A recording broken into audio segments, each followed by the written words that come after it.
Accord militaire français. Le Tchad dit non, la Côte d'Ivoire dit oui à la soumission. L'Afrique se réveille.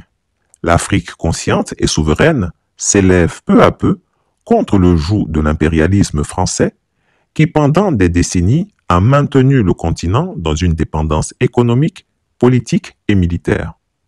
Cette fois, le Tchad, sous l'impulsion de son gouvernement, vient de marquer un tournant historique en mettant fin à l'accord de coopération en matière de défense signé avec la République française. Une décision courageuse qui reflète une volonté claire de réaffirmer la souveraineté du pays et de redéfinir ses partenariats selon ses priorités nationales. Pendant ce temps, en Côte d'Ivoire, un autre scénario se joue, celui de la soumission et de la continuité dans la dépendance, orchestré par Alassane Ouattara, en quête d'un 4e mandat illégal en 2025. Dans son communiqué du 28 novembre 2024, le gouvernement tchadien a annoncé officiellement la fin de l'accord de coopération militaire avec la France, signé en 2019. Je vous en fais lecture.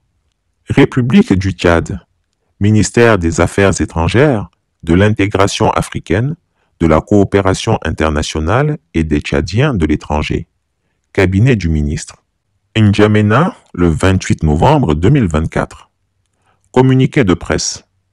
Le gouvernement de la République du Tchad informe l'opinion nationale et internationale de sa décision de mettre fin à l'accord de coopération en matière de défense signé avec la République française, révisé en date du 5 septembre 2019, visant à renforcer la coopération en matière de sécurité et de défense entre les deux nations. Cette décision, prise après une analyse approfondie, marque un tournant historique. En effet, après 66 ans de la proclamation de la République du Tchad, il est temps pour le Tchad d'affirmer sa souveraineté pleine et entière et de redéfinir ses partenariats stratégiques selon les priorités nationales. Le Tchad, conformément aux dispositions de l'accord, s'engage à respecter les modalités prévues pour sa résiliation, y compris le délai de préavis, et à collaborer avec les autorités françaises afin d'assurer une transition harmonieuse. Le gouvernement tient à souligner que cette décision ne remet en aucun cas en question les relations historiques et les liens d'amitié entre les deux nations. Le Tchad reste déterminé à entretenir des relations constructives avec la France dans d'autres domaines d'intérêt commun, au bénéfice des deux peuples.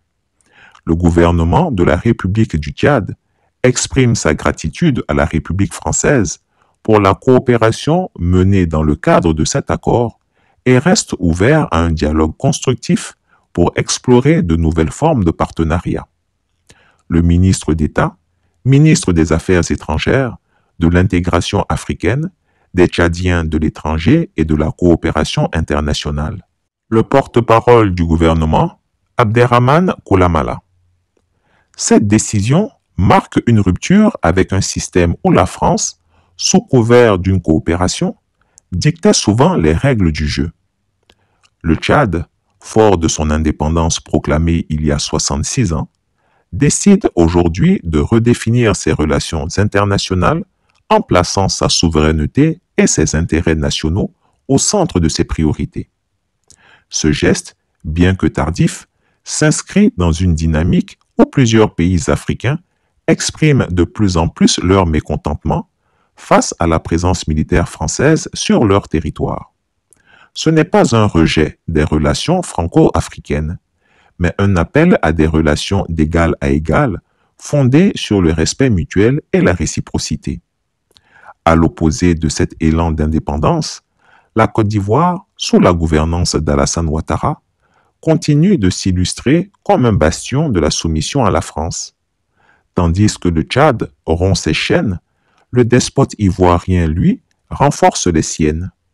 Déjà auteur d'un 3e mandat controversé en 2020, obtenu dans des conditions qualifiées d'illégitimes par l'opinion nationale et internationale, il s'apprête à récidiver avec un 4e mandat en 2025.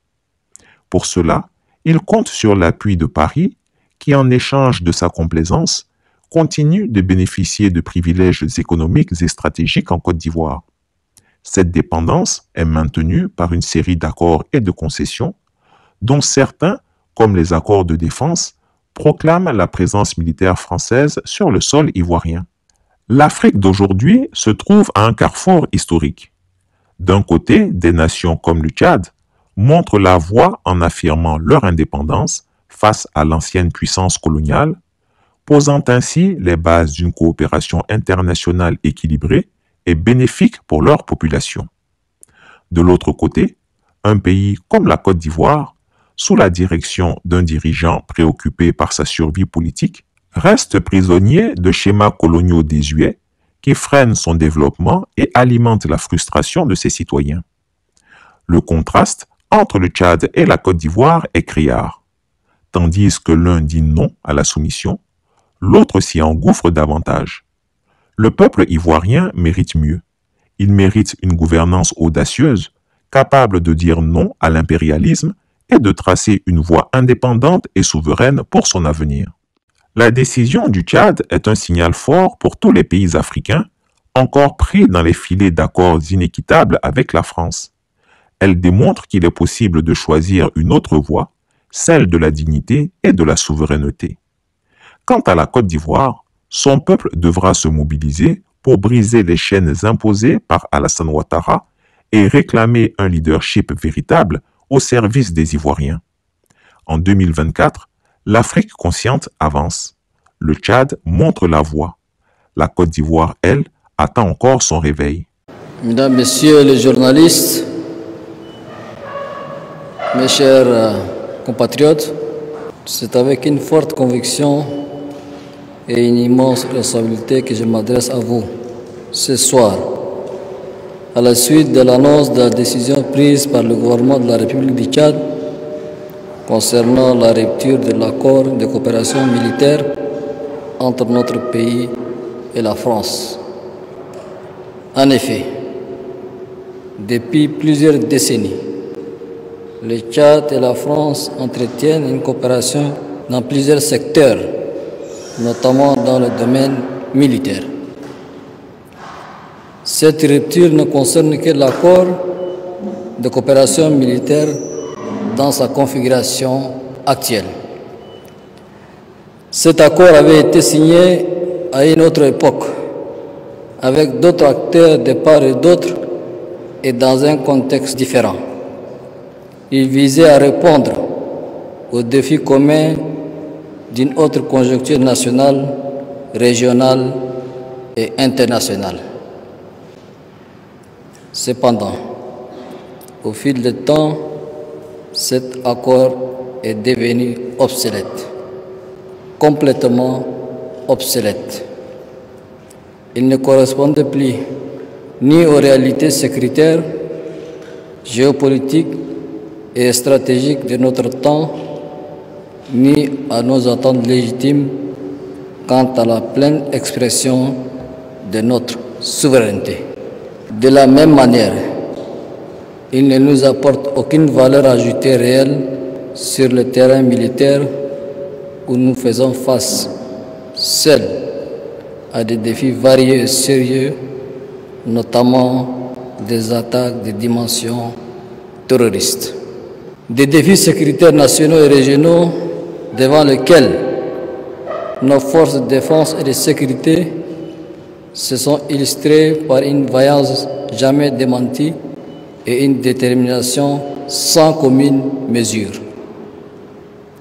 Elles ont démontré et prouvé à chaque fois que cela est nécessaire et partout où elles ont été déployées qu'elles sont plus que capables de défendre l'intégrité de notre territoire et d'assurer la sécurité de nos concitoyens, voire contribuer efficacement à lutter contre le terrorisme à l'échelle régionale. Désormais, elles sont appelées à intégrer la nouvelle donne issue de la rupture de cet accord sur année qui, dans les faits concrets, ne change absolument rien.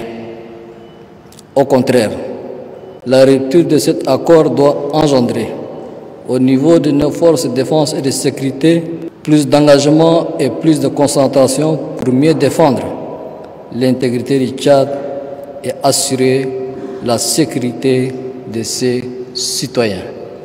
Chers compatriotes, hommes de médias, cette décision n'a pas été prise de manière légère. Elle résulte d'une réflexion approfondie et d'une évaluation minutieuse. Elle répond à un engagement pris devant le peuple tchadien à travers mon projet de société ayant mis en exergue la promesse de bâtir des relations réciproques et équilibrées avec les pays frères et amis dans un esprit d'indépendance et de respect de la souveraineté des États. En tant qu'État souverain, fort de ces 66 ans de marche depuis la proclamation de la République, le Tchad est pleinement en droit et même dans l'obligation de définir librement ses relations internationales, de choisir les formes de coopération qu'il souhaite et de conduire sa politique de défense en fonction de ses priorités. Nous avons ainsi décidé de mettre un terme à cette coopération militaire pour réorienter notre partenariat avec la France sur des domaines qui auront plus d'impact positif sur le quotidien de nos populations respectives. En outre, cette décision s'appuie sur plusieurs facteurs, parmi lesquels je cite: absence de réciprocité. La présence militaire française au Tchad ne se fonde pas sur une base réciproque. Le Tchad ne doit plus accepter aux autres ce qui ne lui est pas accepté par ces autres. C'est le sacré principe de réciprocité. Nécessité de réparation. Il est désormais primordial pour le Tchad de réparer les imperfections dans ses relations internationales. Choisir en toute indépendance les formes et les partenaires de sa coopération internationale selon ses priorités nationales. Renforcement de nos capacités. Cette rupture fait partie de notre volonté de bâtir une armée tchadienne en face, avec toutes ses responsabilités, plus autonome, plus engagée et plus responsable dans l'accomplissement de sa mission régalienne de défense de la patrie. Mes chers compatriotes, hommes des médias, je tiens à préciser, pour lever toute ambiguïté, que cette décision de rupture ne constitue en aucun cas un rejet de la coopération internationale ni une remise en question de nos relations diplomatiques avec la France. Nous restons ouverts à des échanges constructifs avec l'ensemble de nos partenaires, y compris la France. Et c'est dans le but d'établir de nouveaux cadres de coopération fondés sur les principes universels qui régissent les relations internationales. Par ailleurs, nous réaffirmons notre ferme engagement à poursuivre la lutte contre le terrorisme et à œuvrer pour contribuer à la sécurité régionale en étroite collaboration avec les pays voisins et toutes les nations qui partagent ces préoccupations. Le Tchad continuera de jouer tout son rôle et d'occuper toute sa place au sein des initiatives de renforcement de la paix et de la sécurité sur le continent africain en particulier et à travers le monde en général. Toutefois, notre priorité absolue reste la protection de notre peuple et de notre territoire. Je vous invite, mesdames, messieurs, à appréhender cette décision dans son contexte approprié. Il s'agit de renforcer notre souveraineté, de repenser nos relations internationales et d'assumer notre responsabilité dans l'édification d'une paix durable, tant au Tchad qu'au sein de notre région. Nous continuerons à travailler avec tous les partenaires dans l'esprit de respect mutuel. Nous appelons nos alliés à soutenir notre démarche et à accompagner le Tchad dans la consolidation de ses capacités de défense et de sécurité. Pour conclure, le gouvernement est instruit pour procéder à la mise en œuvre de ces décisions en prenant attache avec la partie française. Pour finir, mesdames, messieurs les journalistes, mes chers compatriotes, cette rupture de l'accord de défense avec la France s'inscrit dans le cadre d'une réévaluation nécessaire de nos priorités stratégiques. Le Tchad n'est nullement dans une logique de remplacement d'une puissance par une autre, encore moins dans une approche de changement de maître. Notre pays croit avec foi en sa capacité de défendre son intégrité et assurer la sécurité de ses citoyens et leurs biens. Cette décision constitue donc un acte souverain, mûrement réfléchi, entièrement assumé, visant à renforcer notre indépendance nationale et répondre à un engagement fort pris devant le peuple tchadien. Je vous invite donc à porter ces messages à la communauté nationale et internationale dans un esprit de patriotisme et de professionnalisme. Que Dieu vous bénisse. Que Dieu bénisse le Tchad, pays de Toumaï, berceau de l'humanité. Chris Yapi ne ment pas. Retrouvez Chris Yapi sur ses deux chaînes YouTube, sa chaîne Dailymotion, Instagram et VK.